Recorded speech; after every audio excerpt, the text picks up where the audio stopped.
Buenos días, estimados alumnos del curso de Introducción a las Neurociencias. Soy el profesor Daniel Carrión y vamos a hablar en esta clase de el procesamiento sensorial.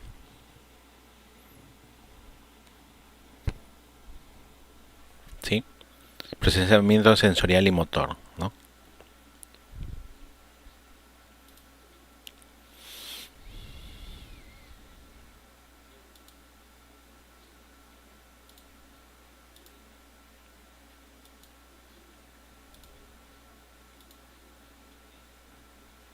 ¿De qué trata el procesamiento sensorial y motor o el sistema sensorial y motor?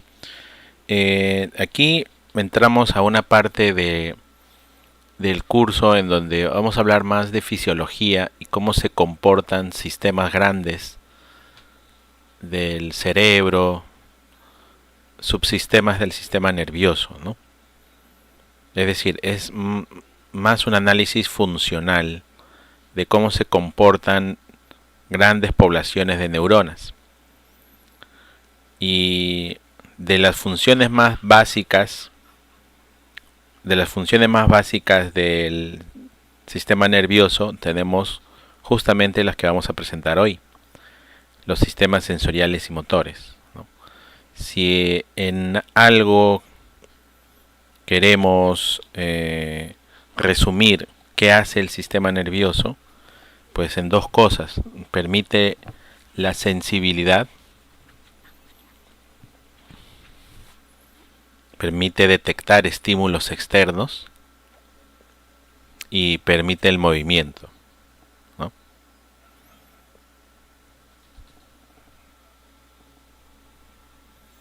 Entonces la clave de los sistemas sensoriales es justamente de que nos van a permitir informarnos de qué es lo que va a pasar en el mundo exterior, ¿ya?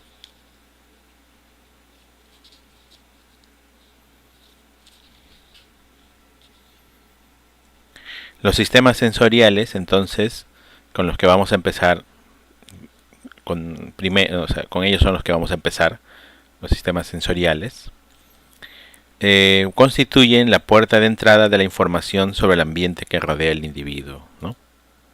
¿Ya? Como ven aquí, sistemas sensoriales, a nivel cerebral, a nivel funcional, el cerebro tiene dos grandes funciones. Controla la actividad muscular, produciendo conductas útiles, y regula el medio interno del organismo. Para poder llevar a cabo estas tareas, pues necesita el sistema nervioso estar informado de lo que sucede alrededor, ¿ya? Y de eso trata justamente los sistemas sensoriales, ¿no? ¿Ya? Entonces es la clave de que nosotros podamos generar detectar estímulos externos, y por lo tanto, a ver, ¿qué necesitaría el sistema nervioso para poder detectar esos estímulos externos? Pues lo que necesitaría serían órganos, órganos especializados, ubicados en lugares, digamos, estratégicos, ¿no? Para poder detectar la señal. Entonces esos órganos especializados serían los órganos sensoriales, ¿ya?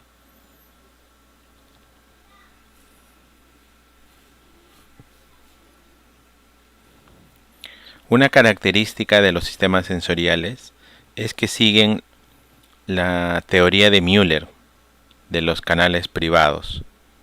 ¿En qué consiste esta teoría de Müller?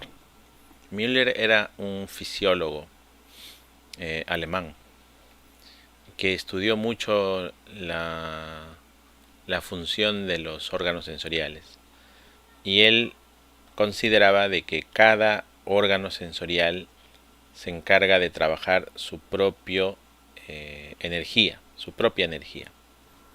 ¿Ya? Cada órgano sensorial presenta una energía específica de la cual es más sensible. Vamos a poner el ejemplo. El ojo es sensible a la energía de luz, la energía, ¿no? La luz, energía luminosa, y responde solo a ella. El ojo no va a responder a otras clases de energías, ¿no? Como por ejemplo el sonido, ¿no? Y así podemos dar cualquier ejemplo de otro sistema sensorial. Entonces, ¿qué queremos decir? Básicamente queremos decir de que cada órgano sensorial va a responder a la energía exclusiva del medio ambiente. El oído responderá ante el sonido, el olfato ante los gases, el gusto ante las sustancias químicas hidrosolubles, y el tacto responderá ante las dimensiones físicas de los estímulos, ¿no? Las propiedades físicas como rozamiento, tamaño, es decir, esas características en general que encontramos en los individuos, en los sujetos, perdón.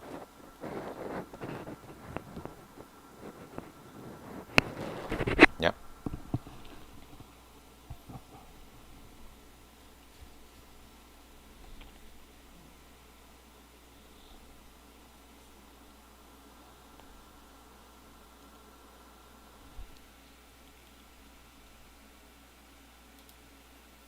A ver, diferencias entre sensación y percepción. La gran diferencia entre sensación y percepción radica en el tipo de información que van a procesar, ¿no?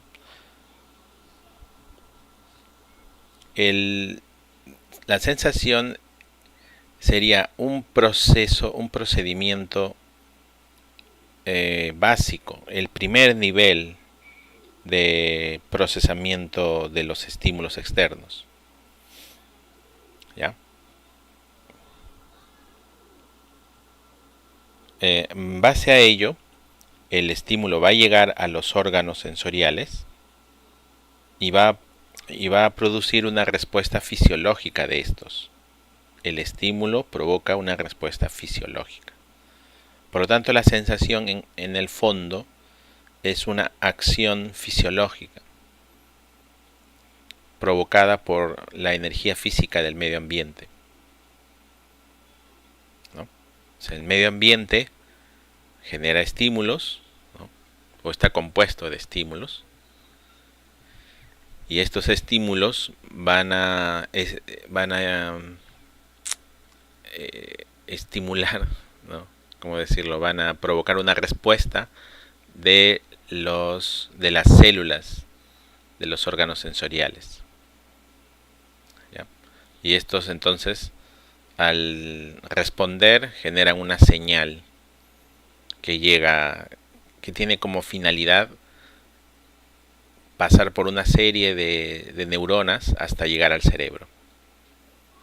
Por eso se dice que la sensación es un proceso de nivel ascendente, ¿no? Es decir, desde los receptores hacia el cerebro.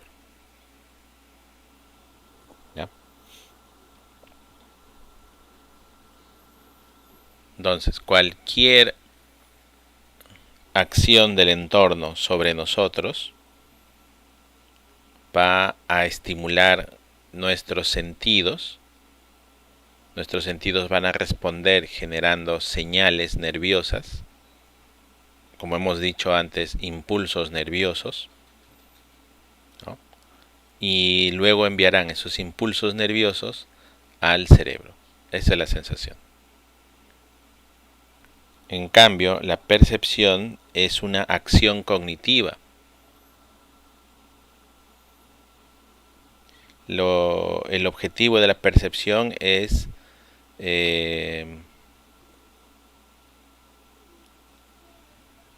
conocer, segmentar, dividir,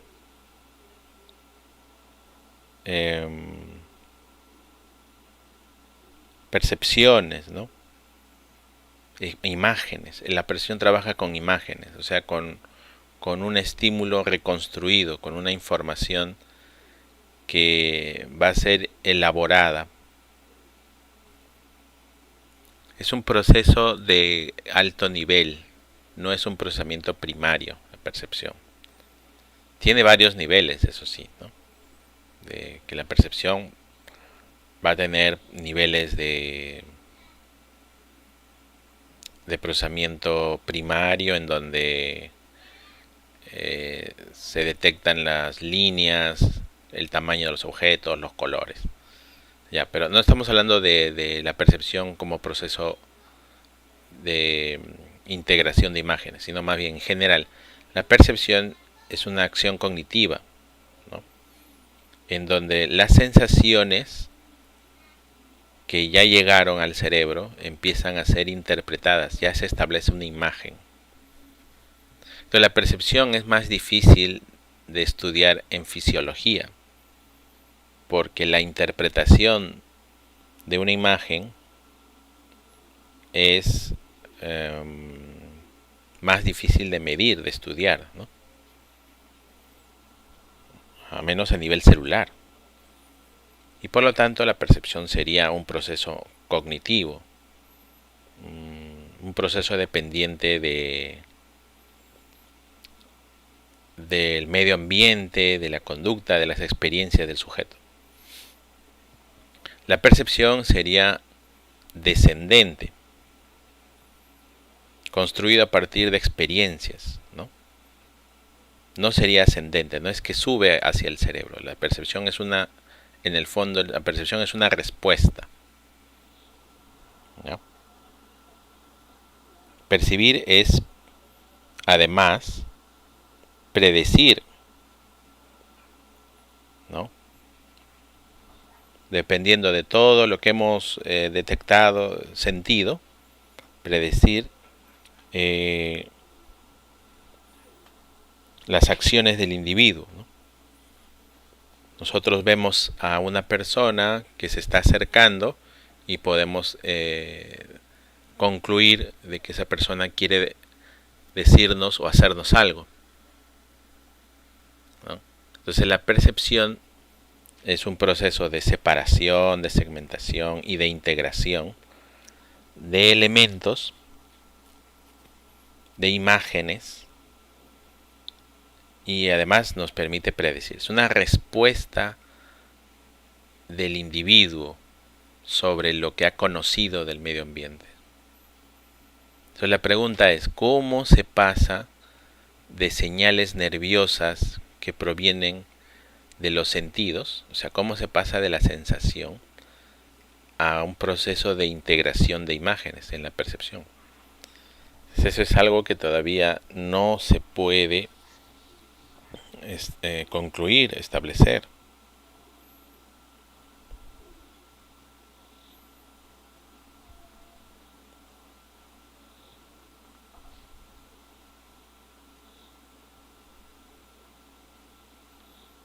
¿Sí? Bueno, entonces esa era la pequeña diferencia. A ver, a nivel de ejemplos, ¿cómo sería un proceso sensorial? Un proceso sensorial a nivel de ejemplos sería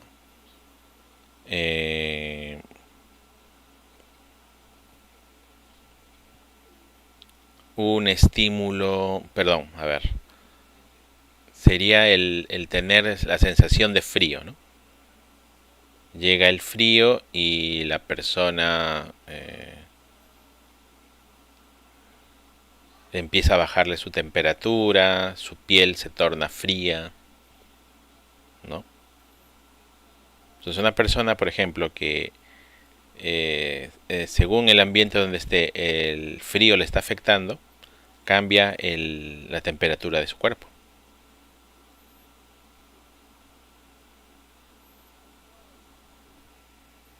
¿Ya? Eso sería la sensación, ¿no?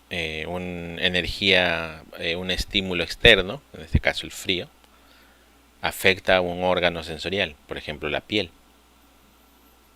Y eso provoca un cambio en la piel. Entonces la piel reacciona ante ese cambio de la temperatura. ¿Y qué sería la percepción? La percepción sería una respuesta de ante ese tipo de situaciones. Por ejemplo, la persona interpreta que debería abrigarse, ¿no? Y realiza acciones para eso. Entonces la percepción es una interpretación, en el fondo es una conducta, ¿no? El abrigarse sería parte de la percepción del individuo.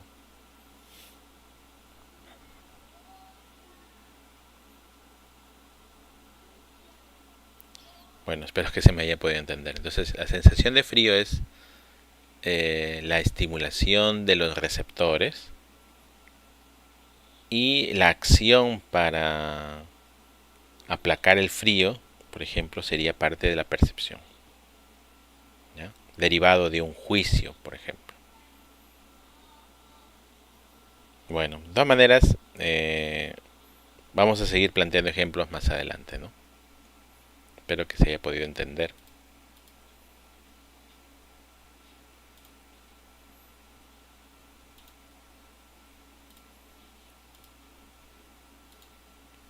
Bien, acá tenemos en una tabla un resumen de los órganos, los sistemas sensoriales que más se conocen, ¿no? Que más se han estudiado. Visión, audición, olfato, gusto y somestesia, que es lo que nosotros llamaríamos tacto, sensibilidad térmica y dolor, ¿ya? Aunque en audición nos ha faltado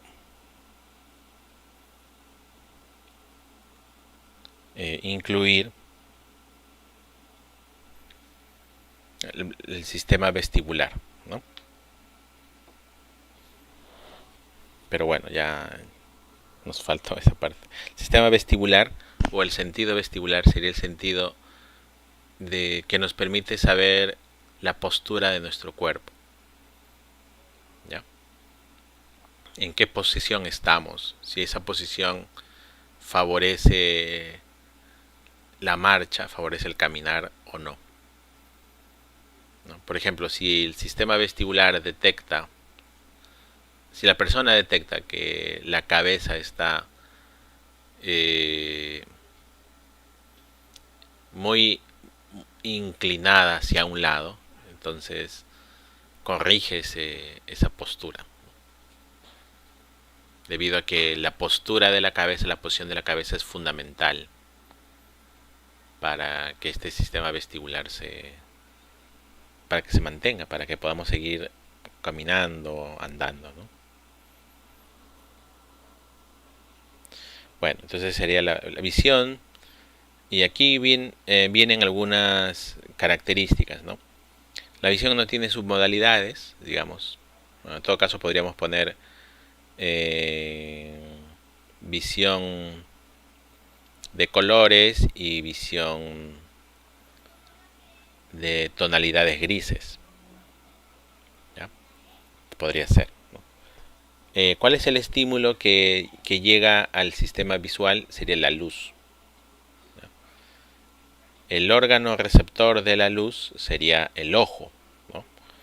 Y los receptores serían llamados fotorreceptores, ¿no? O sea, las células que detectan la luz serían los fotorreceptores. Y las células que detectan la luz a nivel específico se conocen como conos y bastones. Los conos van a ser para la visión de color y los bastones para la visión de grises.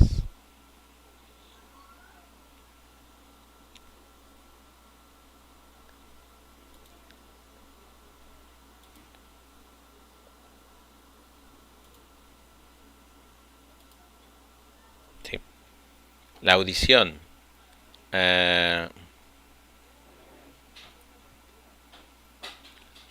Tiene sus modalidades, como hemos dicho antes. Tiene la propia sensibilidad auditiva y la sensibilidad vestibular, ¿no?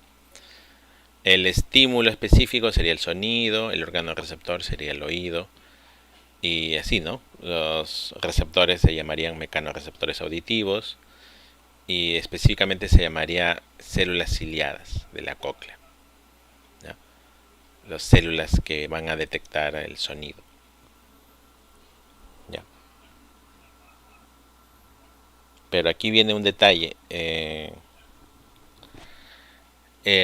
La somestesia sería un sistema sensorial grande que incluye 3 submodalidades, que es justamente de lo que vamos a empezar a hablar, ¿ya? Esas submodalidades: el tacto, la temperatura y el dolor, ¿ya?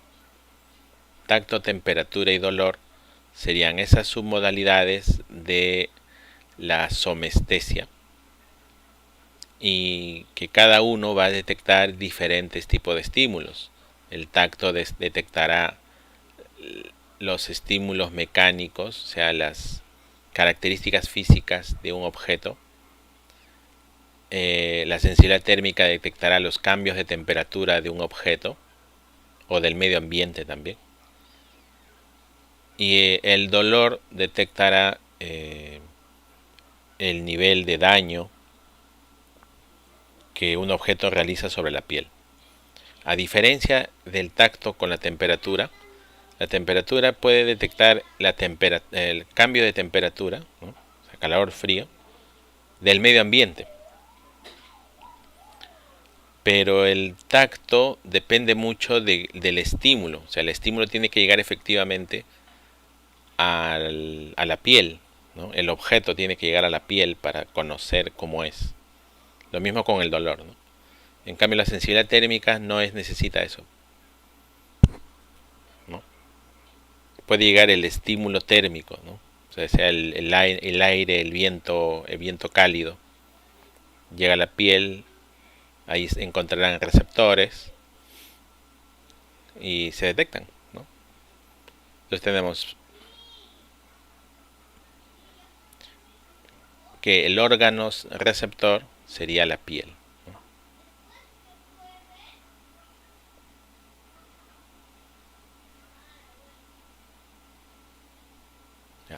Y como ven, cada uno tiene sus propias células, ¿no? El tacto tendría las neuronas ganglionares, la sensibilidad térmica tiene otro tipo de neuronas ganglionares. Bueno, no son las mismas células, ¿no? Bueno, eso lo vamos a ver más adelante, que van a ser, por ejemplo, los receptores llamados terminaciones nerviosas libres, ¿ya?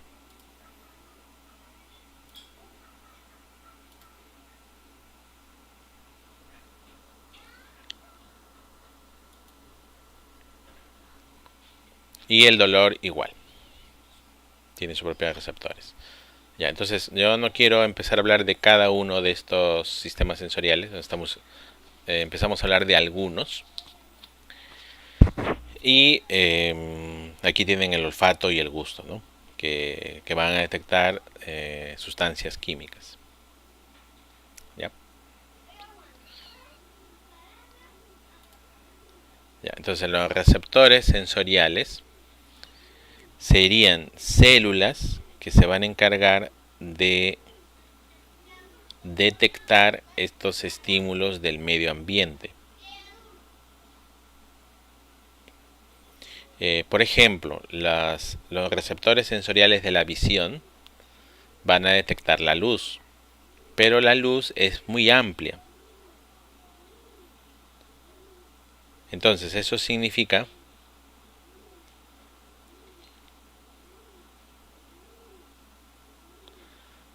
muy amplia en el sentido de que tiene muchas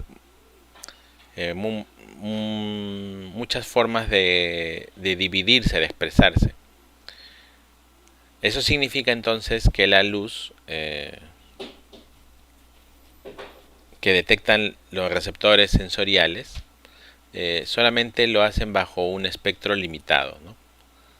¿Ya? Y ese sería el espectro electromagnético para la visión, ¿no? La luz visible. La luz visible es una luz que va desde la luz roja hasta la luz violeta. Entonces, en base a esa escala se detectarán los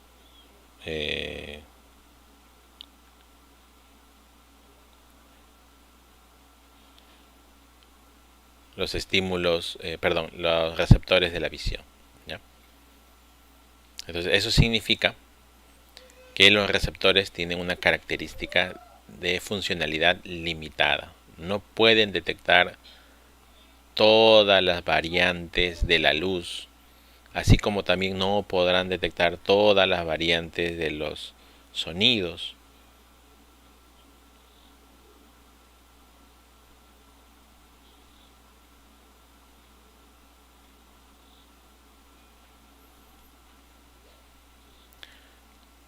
Pero, a ver, no sé si tenemos aquí.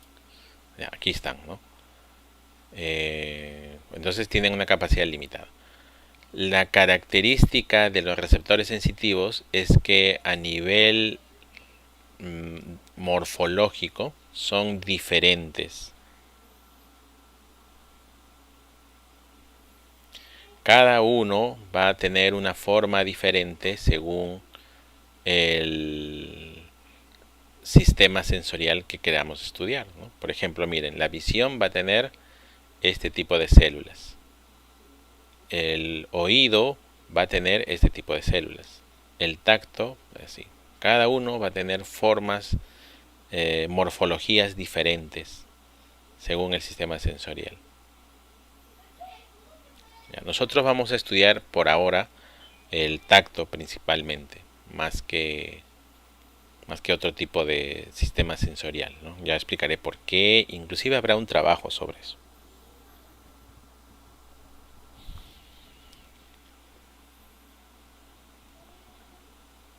Ya, entonces, ¿qué son los receptores sensitivos? Son células especializadas que nos permiten la recepción de señales, ¿no? De señales externas, de los estímulos que vienen del medio ambiente.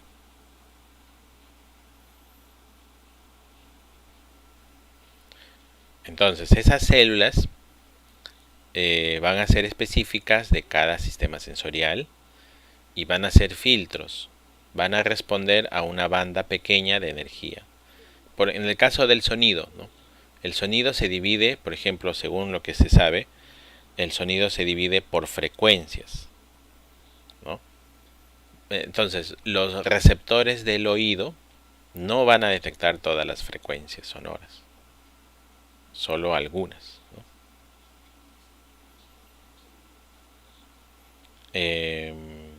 Lo mismo sucede con el olfato. Los receptores sensitivos no van a detectar todas las variantes químicas del gas que estimula el olfato. Inclusive en los mismos animales hay diferencias, ¿no? Los gatos y los perros van a detectar olores mucho más difíciles de detectar en otras especies, como por ejemplo el ser humano.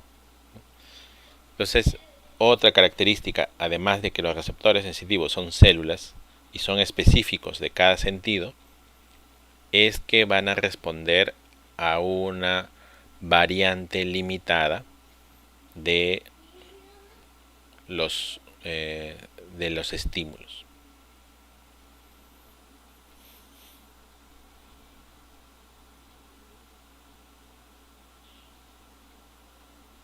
Bueno,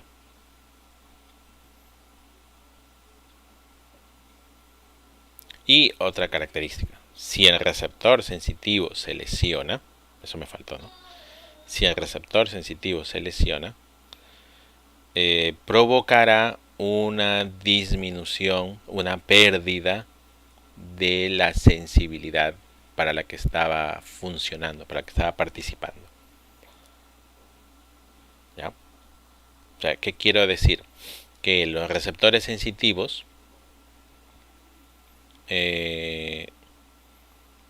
son fundamentalmente los responsables de que la señal externa, que el estímulo, permita ser detectado. Por lo tanto, la lesión o ausencia de los receptores provocarán los fallos sensoriales que conocemos, ¿no? Que personas, por ejemplo, sufran de ceguera, sufran de sorderas, ¿no? Como dicen, por ejemplo, en el COVID, es una enfermedad, cuando una persona ya tiene la enfermedad, dicen que el COVID parece ser que afecta el olfato, ¿no? La persona pierde la sensibilidad olfativa. Y eso podría ser debido a que la neumonía que causa el COVID esté provocando lesiones de las neuronas que están en el olfato. Pero la ventaja de esas neuronas que están en el olfato es que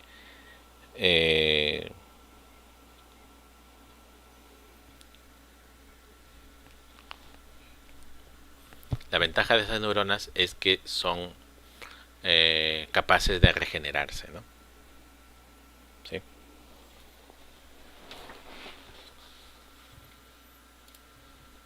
Ya, entonces, nuestro objetivo es hablar del tacto, ¿no? de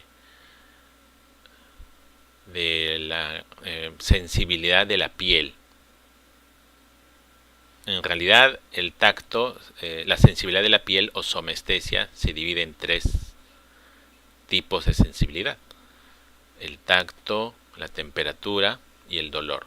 O sea, esos 3 tipos de sensibilidad podemos detectar a través de la piel. Entonces, brevemente vamos a hablar de estos receptores de la piel, ¿no? No vamos a hablar ni de la visión ni de la audición, porque ya quedaría muy largo este tema, ¿no? Vamos a hablar del tacto y luego vamos a hablar del movimiento, ¿no? Entonces,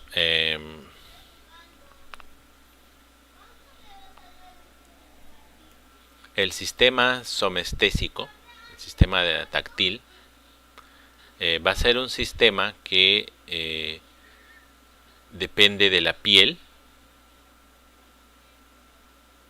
¿Ya? En la piel se van a encontrar receptores, ¿no? Células receptoras, que nos van a permitir detectar características de los estímulos externos, ¿no? Los receptores de la piel, como pueden ver ustedes, se dividen así. En total son 5 receptores, ¿ya? De la piel. El corpúsculo de Meissner, el corpúsculo de Pacini, de Ruffini, las terminaciones nerviosas libres y los discos de Merkel. ¿Ya? La piel, como ustedes pueden ver, se va a dividir en 2, en dermis y epidermis. La epidermis sería la parte de la piel que nosotros observamos la tonalidad, ¿no? De la piel. Y además va a estar el tejido adiposo, la grasa que nosotros acumulamos. En invierno, por ejemplo, se suele acumular más grasa. Y la dermis sería la parte de la piel en donde se van a encontrar los receptores sensoriales, ¿no? Que hemos estado hablando. Por eso es muy difícil que ante un corte de la piel nosotros perdamos receptores, ¿no? Así que lo más común, digamos, es que en un corte, en una lesión de la piel, se ve afectado la epidermis, ¿no? En una quemadura, por ejemplo, de segundo o tercer grado, sí se ve afectado la dermis. Y es por eso que en las quemaduras la persona llega a perder la sensibilidad, ¿no? Ya no le duele la quemadura cuando esta es muy grave, porque la quemadura ha afectado los receptores. En todo caso, lo que le dolería serían los órganos, la piel que está alrededor, que no se quemó tanto, ¿no? Eso es lo que le provoca mucho dolor. Inclusive hasta le podrían doler las articulaciones, ¿no? Porque gracias a que no hay piel, pueden llegar a infectar bacterias o virus a los músculos, a los huesos, etc. Entonces la piel es muy importante, ¿no? Ya, ¿cuál es la diferencia de cada uno de estos receptores? ¿Cuál es la gran diferencia? Bueno, la diferencia es que cada uno de estos receptores, como ustedes verán, van a tener diferentes sensibilidades, van a tener detecciones diferentes, ¿no? Por ejemplo, como ustedes saben son 5, ¿no? Aunque aquí hemos incluido uno más, que serán los corpúsculos de Krauss, que ayudan también para el frío, ¿no? Ya. Entonces, las terminaciones nerviosas libres